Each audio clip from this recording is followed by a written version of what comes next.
NEET পরীক্ষা নিয়ে আজ কয়েকটি কথা বলবো। নিট পরীক্ষাটি নেন হচ্ছে এনটিএ, ন্যাশনাল টেস্টিং এজেন্সি, এবং ৩রা মে নিট পরীক্ষা অনুষ্ঠিত হয়। ৭ই মে নিট পরীক্ষায় অনিয়মের অভিযোগ পায় এনটিএ, ন্যাশনাল টেস্টিং এজেন্সি, যার চেয়ারম্যান হচ্ছে অধ্যাপক প্রদীপ কুমার যোশী। তিনি সাথে সাথে এই বিষয়টি পুলিশ এবং ৮ই মে পুলিশের কাছে এবং এসওজির কাছে পাঠিয়ে দেন, এবং ১২ই মে পুলিশ তদন্ত করে দেখে যে সত্যি অনিয়মের অভিযোগ সত্যি। তখন ১২ই মে সিবিআই তদন্তের নির্দেশ দেওয়া হয় এবং পরীক্ষা বাতিল করা হয়।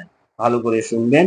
এবং ১৬ই মে মাননীয় শিক্ষামন্ত্রী তখন ছিলেন, উনি নৈতিক দায় স্বীকার করেন এবং ক্ষমা চান এবং পুনরায় পরীক্ষার কথা ঘোষণা করেন, এবং এবার সিবিটির মাধ্যমে অর্থাৎ কম্পিউটার টেস্টের বেস্ট টেস্ট নেওয়ার কথা ঘোষণা করেন।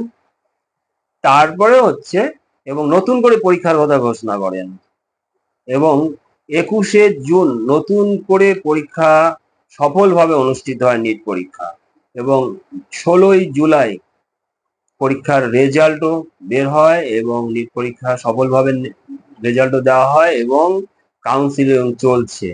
তবে এখন এই কিছুদিন আগে যে তেলাপোকা ছাড় পোকা এই যে আন্দোলন করেছিল, এদের আন্দোলনটার কারণ কি?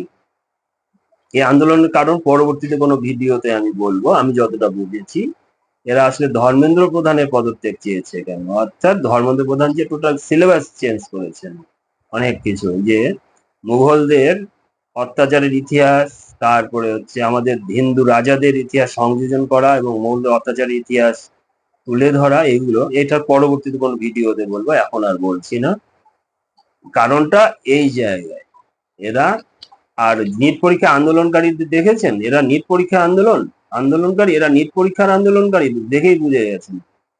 এরা 10% স্টুডেন্ট ছিল না, আর 1%ও এদের মধ্যে নিট পরীক্ষার্থী ছিল না।